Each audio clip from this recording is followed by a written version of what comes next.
So in one letter, one gentleman, he challenged that, yes, it's very easy to make people Krishna conscious in India because that's their culture. But is Swami Bhaktivedanta sending anyone to Pakistan?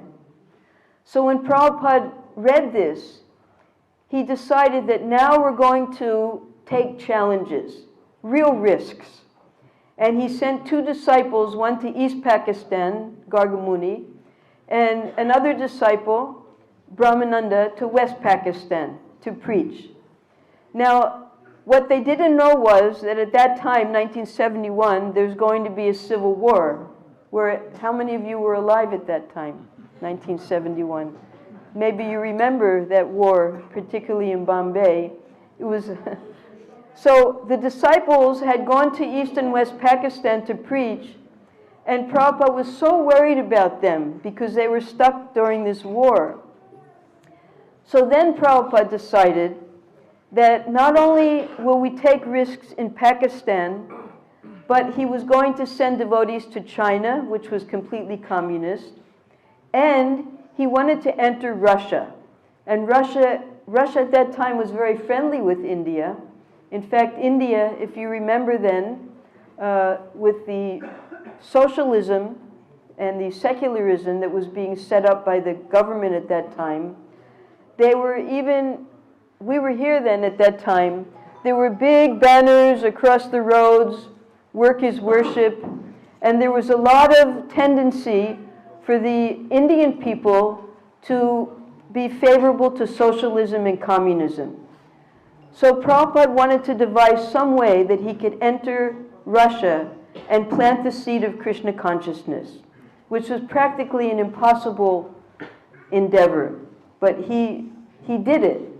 Now, how did he do it there was a professor who was interested, he was a professor of Indian studies, and he wanted to invite Prabhupada to learn about the Vedas. So Prabhupada accepted that invitation, and there in Bombay at the consulate, he and 2 other devotees got their visas. And in June of 1971, they went to Russia for the first time. They were given visas for 5 days only. So within 5 days, Prabhupada had to plant that seed. And he had no idea how he was going to do it. They knew that they couldn't bring any books, they couldn't bring any pictures, they couldn't even present Krishna consciousness because everything was so strict. They were being watched at every moment by the police. But what happened was, his secretary, Shyam Sundar, his wife was Malati. Perhaps you've all heard of these devotees. In the suitcase of Shyam Sundar, Prabhupada and his servant, Aravinda, they got through customs easily. Then they had Shyam Sundar's big suitcase that had all of the things of theirs. Now Malati had hidden into that suitcase a Bhagavad Gita, and inside the Bhagavad Gita were pictures of the deities. So when they were going through customs, they opened up the trunk and they saw the Bhagavad Gita. And immediately there was alarm. The red bell started going and the police started coming. Then when they opened up the Bhagavad Gita, all the pictures fell out all over the floor. And the people started picking them up. So there was a big fluster. And the police didn't have time to look at what the pictures were. And everyone behind them was getting annoyed because it was taking so long. So the police just told Shyam Sundar, get out of here, go on. So that way, the first Bhagavad Gita entered Russia.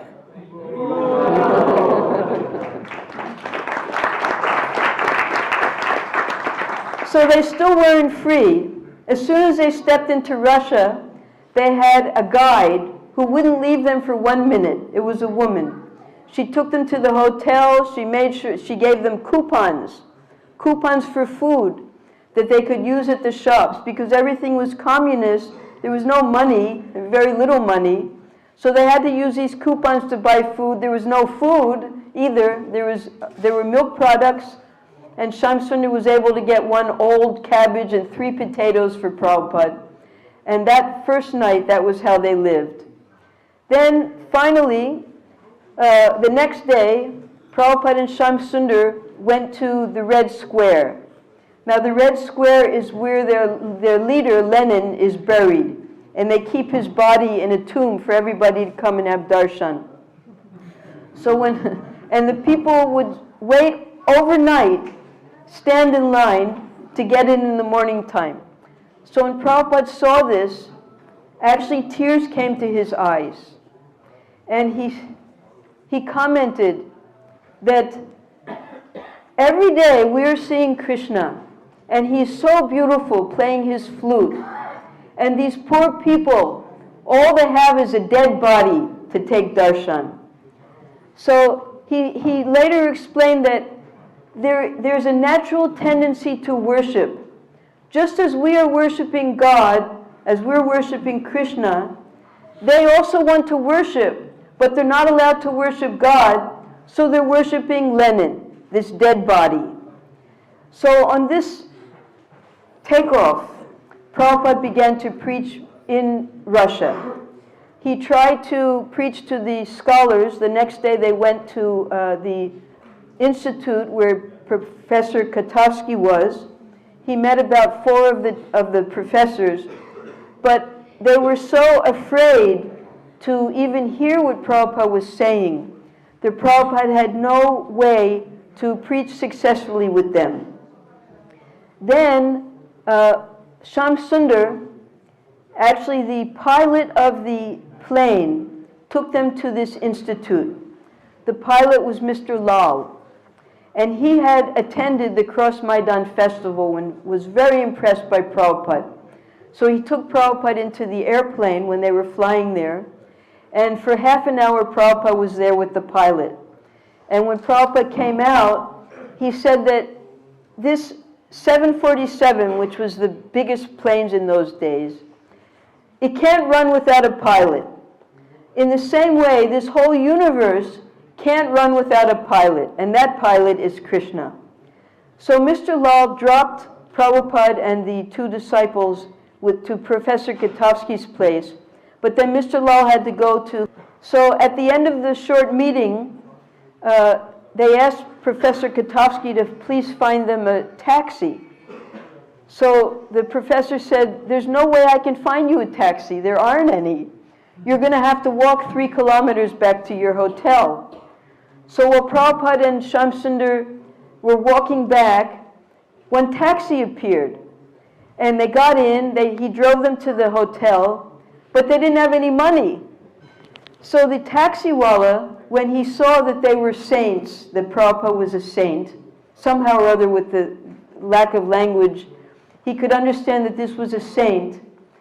He immediately was so happy to be able to serve a saint that he did what the Christians do. He went out, he put his hands up to heaven, he said, that's all right, you don't have to pay me. This is God's service.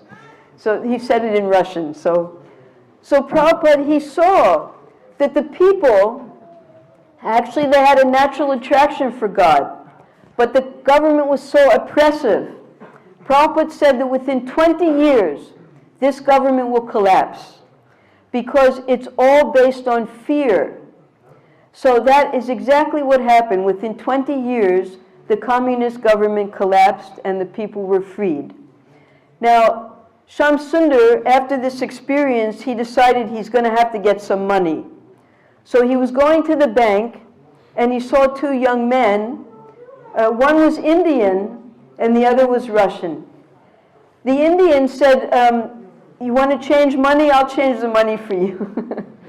Now, he was the son of someone who worked, one of the diplomats who worked in the embassy, the Indian embassy. And the other one was a language student, so he knew English very well. So the first one, his name was Madhukar. When Shamsundar didn't want to change money with him, he wasn't interested anymore. But the other boy, Anatoly, he was very interested. And he came back to meet Srila Prabhupada. And for 3 days, the next 3 days, Prabhupada preached the entire philosophy of Krishna consciousness to Anatoly. And when it was time for Prabhupada to leave, Anatoly asked him, what should I do now? How will I learn? What's the next step? So Shamsundar gave him his bead bag and his beads. And Prabhupada chanted on those beads. He made him a disciple, Ananta Shanti. You can see his samadhi in our Goshala. And he taught him how to make chapatis. So with that, he had the holy name, he had prasadam, and then they made a plan. How were they going to get books into Russia? So Anatoly, he said, if I have a foreign wife, then she would be able to come into Russia. So Prabhupada and Shamsundar, they thought, oh, that's a very good idea. So when they got on the plane, Prabhupada asked Shamsundar, now who is going to be the wife of this Anatoly, Ananta Shanti? So Shamsundar said, there's a French girl who joined in UK. I think she would be the right person. And Prabhupada said, yes, that's exactly the person I was thinking of. So they made a secret plan that she was going to marry Ananta Shanti and in that way bring books in. At the same time, Madhukar had come one night and he brought his father, Mr. Tandon. Now, Mr. Tandon, being a diplomat, he said that he would be able to bring books in the diplomatic pouch, one book at a time, every time he came to Russia. So Prabhupada's whole plan was to bring Prabhupada's books into Russia, and through the books, they would be able to learn Krishna consciousness. And this was how Krishna consciousness started in Russia. This is what Prabhupada did there. And you see now here if you go to the Holy Dhams, I don't know if it's happened in Bombay. You have many Russian devotees there in Bombay? No, here practically, in Vrindavan, it comes in waves. First there were the American British devotees, then there were the Italian devotees, now there's the Russian devotees. And soon to come, it's already happened in Mayapur, the Chinese devotees. So this is the wonderful world of Krishna consciousness. Hare Krishna, Krishna Krishna,